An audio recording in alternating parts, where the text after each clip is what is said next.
Rotator போட்டு ஓட்டிகிட்ருக்காங்க.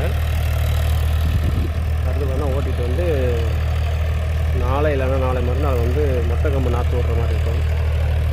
மொட்டை கம்பு நாற்று விட்டு திரும்பி ஒரு 15 நாள் கழித்து அது வந்து பிடிங்கி நடணும்.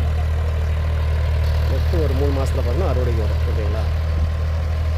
இப்போதைக்கு அந்த கம்பு தான் இப்போ வந்து சீசன்னா பட்டான்னு சொல்லுவாங்க.